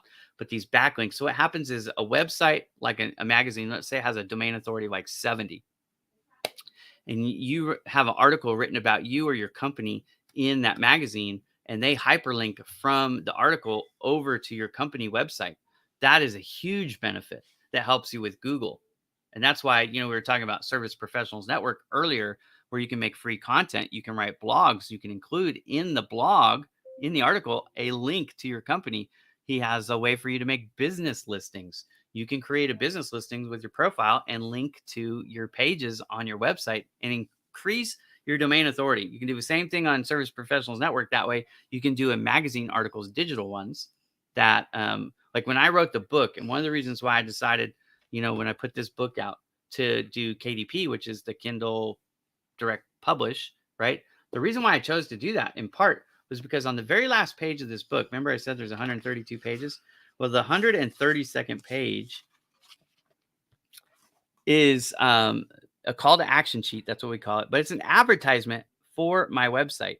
And on it, if you notice at the very bottom, it might be hard to read, but on the very bottom there is my website. Now that's clickable. Okay. So Amazon, from this book, this Kindle version, the electronic version, hyperlinks over to my website, and that gives me an extra backlink that's of a high domain of value. I can tell you Amazon's domain authority, according to Moz, is a 96. That scales from 0 to 100. It's one of the top rating websites in the world, and they backlink from this book to my website electronically because I was smart enough to include it, right? So if that was in print and only this hardcover, or you could also order the paperback version. If those two were the only two in existence and not the electronic version, I wouldn't have gotten that hyperlink. You understand? Again, you got to have a little bit of strategy to go here. All right. So magazine articles, digital ones, are actually worth more, in my opinion, than traditional printed only. Okay. Blog articles. Blog articles should be pretty self-explanatory, but let me show you what they are just in case you've never heard of a blog or what is a blog article. Like if you go to a website, usually what you'll find somewhere, and here's mine, right, is a blog page. Well, what is it? Blog page is kind of like a news article or a magazine article. It's just typically they're only printed or they're not printed. They're typically only shared online. But what it is a whole bunch of content. In this case, I've got a video in here too because I'm smart, but it's a whole bunch of content about a particular topic. And people are online, they're searching for information on this topic. Google can share this, but inside it, even if nobody was to ever read it, one of the things that we do, like right here, see how that changes from this the icon. So now we've got the arrow and now we've got this little funky, insert here, and then it turns to a hand. That hand is important because if you click on that, what happens is it transports you from one place on my website to another. That link inside that article is one of the reasons why these articles are so valuable because they allow you to send people to other places on your website or off your website. But this article has a ton of information. Now, this takes you to WordPress Codex. This takes you to the WordPress blog if you want to start your own. This takes you to WordPress community forums where you want to read what other people say about WordPress. But this article has a lot of information about why, in fact, there's 5 reasons why WordPress is far superior to Squarespace for business owners. I wrote this article. I published it as a blog. It lives on my website, but this is something that people can find on Google. They can also find it on YouTube because I shared it as a video. And then this helps me to increase the visibility, not only of me as the author, but for my company. Okay. So that's one of the reasons why blogs are so important and helpful to you is they can help you increase your visibility to be seen as a subject matter expert on a topic. And it can help you reach audiences that you wouldn't normally otherwise reach. Also it gives people something to email out, to make social media posts about, to put in their newsletters, all these different tools to help increase visibility. All right, let's talk about podcast appearances. How can podcast appearances help you? Well, in a variety of ways. First of all, it helps to get to know the show host a little bit better. You can build a relationship. So that's one that a lot of people don't think about, but that can be important. Obviously, you can be put in front of their audience, which is great because there may be people that you wouldn't have otherwise reached that are a part of their community, that they now know who you are. And then thirdly, and probably the most importantly, really over the whole thing because of the volume, but if you take that appearance, put it on your website, transcribe it, now Google will give you credit not only for being on the podcast in the form of the video or the audio, but also it'll give you your website credit for the written content that you just added. So if you're listening to me carefully, what you heard me say was go on the podcast, take that episode, share it on your website or your media kit, transcribe it using a tool like Otter AI, for example, transcribe it, put the text version along with the audio version. Let me show you how you do it. Okay. This is a super important tip. If you haven't seen my episode on SEO, the SEO Masterclass 2 weeks ago, go back and watch this because I show you how to do this in great detail, but I'm going to show you a quick version. So if you go to my SEO page and you scroll down to the first black line that goes all the way across, okay, you won't hit this thing here, okay? This is where I start to give information. Now, this is that SEO Masterclass by Ira Bowman. It was a Marketing Monday show that I did a few weeks back. What I did here was I gave a quick synopsis of what this show is about. Like if you hit play here, right? Okay, I'm not going to do that because that'll be weird to have, a YouTube video running while I'm doing a live video. Anyways, but you can watch the show here. But this doesn't give me SEO credit. It gives me engagement, which does help me, right? Interactive media does help me. but I get credit for the content because I transcribed the show. Now, do I expect any of you to ever read this? I sure as heck do not. It's 18,000 words here. Okay. And I should go in here and reformat it. I've just haven't had the time. So I will get to it. But the fact is, by having all this on here, Google, when they index my website, will give me credit for every keyword that I use there.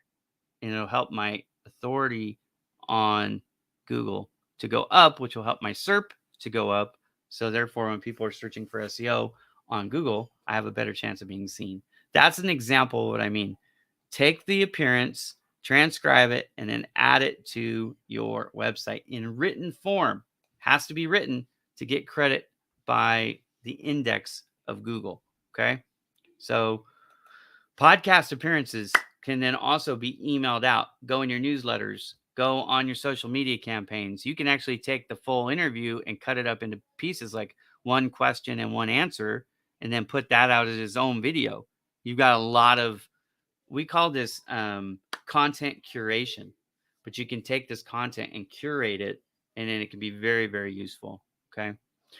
TV, radio, and movie appearances. I'm going to clump them all together because we kind of already talked about it. But again, it's probably going to be pay to play unless you're famous, right? And even with 500,000 followers that I have across all my social media channels, I'm still not famous. Okay. 500,000 followers might seem like a lot, and it is a lot in a lot of ways, but it isn't very many in many other ways, right? Like think of all the famous stars that you know, Tom Cruise, Bruce Willis, Matt Damon. I mean, I'm older, so I know older guys, but anyways, Harry Ford, like all these guys, who do you know, right?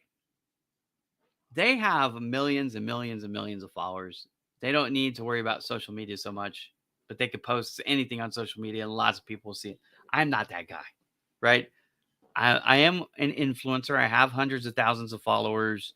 You know, when I make posts, people pay attention, but I don't affect millions of people like they do.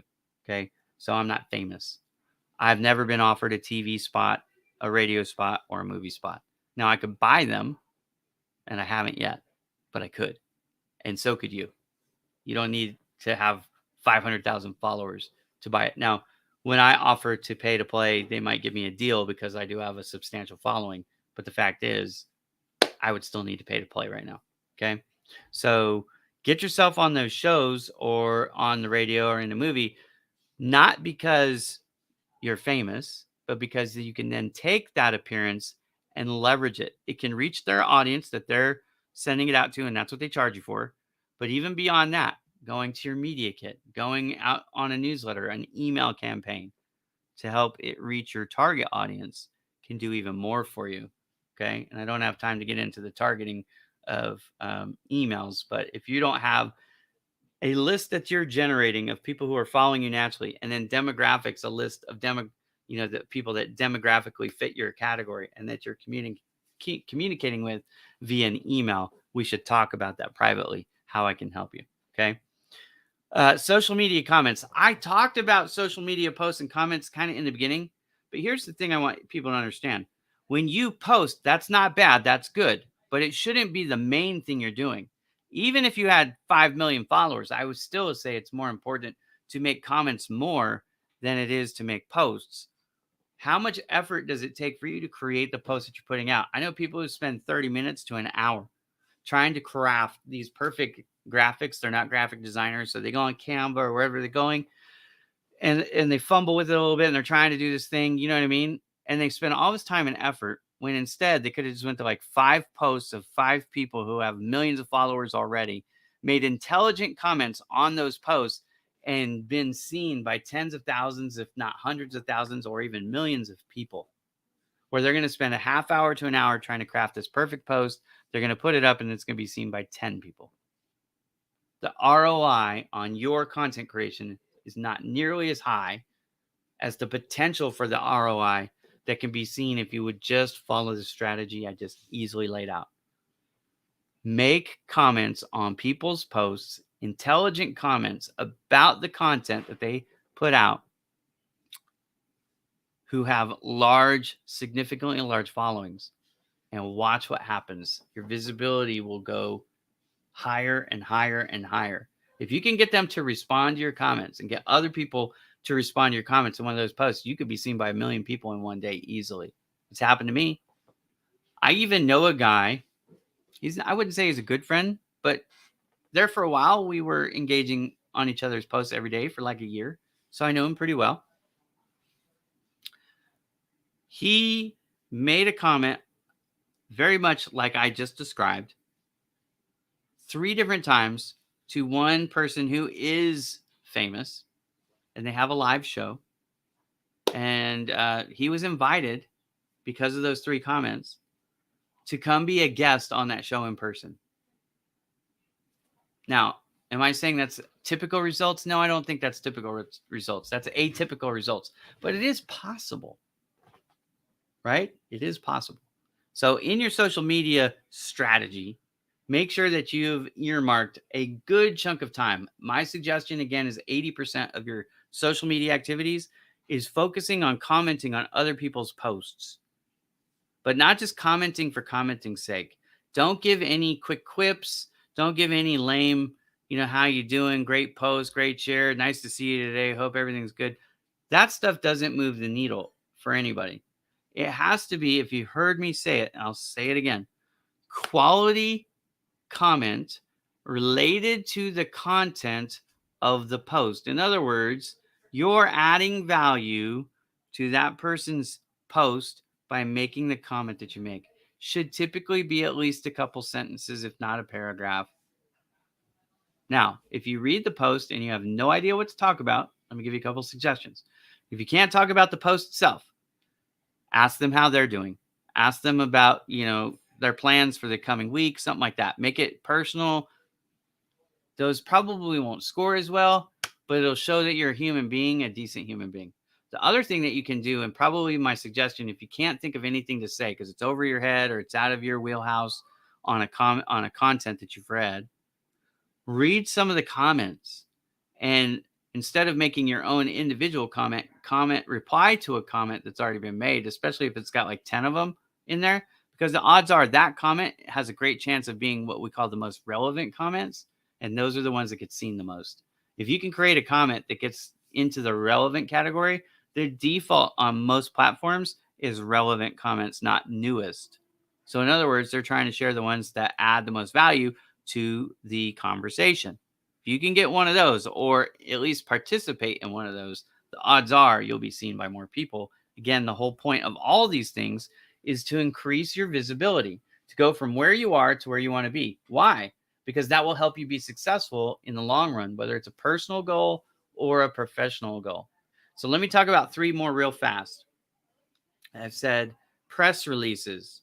Why press releases are important is because of the circulation that they reach. When you put out into the RSS feed a press release, it can be picked up by 300, 500 more different agencies.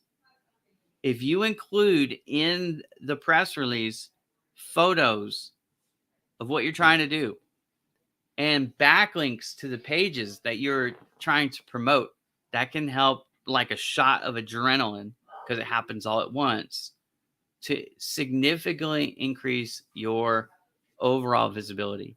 If you have never considered paying for a press release to go out, I strongly suggest that you consider it, especially if this is specifically if this is a professional goal that you're trying to increase and you're trying to increase your visibility for professional reasons. Press releases, probably one of the most underutilized, but most impactful tools that are out there. Second one, email campaigns. Email campaigns are brilliant when you have a couple things in play. A large list that is specifically tuned in or dialed in to the audience you're trying to reach. In other words, you have your avatar or your KC, ICP, ideal client profile. Your ideal client profile demographics, psychographics, you have a list of people that match that in an email campaign, and you send those out in mail, bulk mail, 3, 4, 5, 6, 7 times a month. Those can be huge for increasing your visibility, especially if you have what we call a low spam index for both the subject line and the subject matter or the body of the email itself. those can be highly effective in increasing your visibility. So press releases, email campaigns. Now the other one is pretty much email too, but it's in the form of a newsletter. So in other words, you're taking the highlights of things that your company has done or that you have done throughout the month or quarter or year, depending on what the frequency rate of your newsletter. You have a few things in there that are about the industry itself, changes that are happening in the industry. A lot of people will read those newsletters. Again, newsletters probably not as mass.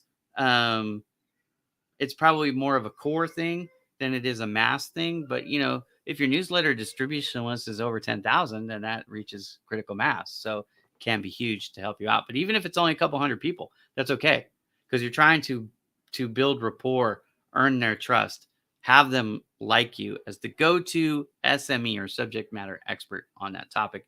It can really help you raise your visibility. Okay. We've gone 1 hour and 52 minutes, almost 2 hours on this topic. Let me review just one more time really quickly in case you're joining late or you didn't write this down yet. Write these down. Okay. These are leverage tools that can help you increase your visibility to go from where you are to where you want to be. A lot of it, you need to change your mindset, the way you see yourself, but majority, you need to help change the mindset of the way the audience sees you.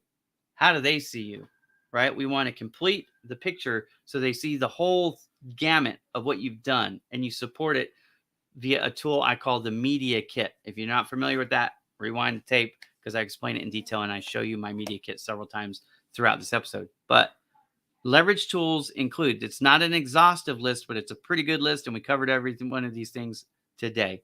Books, reading books and writing books as an author, networking groups, masterminds, talks, both giving talks and going to talks, certifications, any formal education, so a bachelor's degree, master's degree, doctorate degree, but certifications of completion also can work.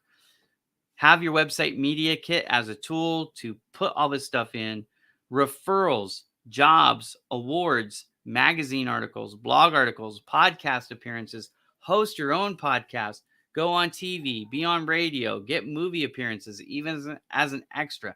Your social media posts, your social media comments, your email campaigns, your press releases, your newsletters. There is a whole bunch of power in using these tools to increase your leverage, to increase the way people see you, to increase the way you see yourself, especially if you're struggling with imposter syndrome. That was the point of the show. If you haven't seen it yet, you're just catching the tail end. Rewind this thing and watch. Again, we'll be back next week as we are most Mondays.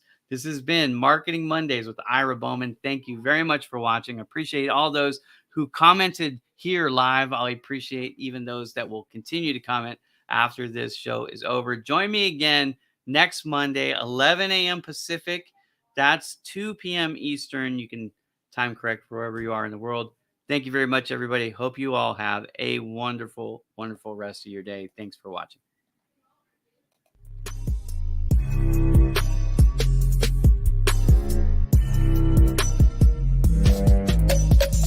BowmanDigitalMedia.com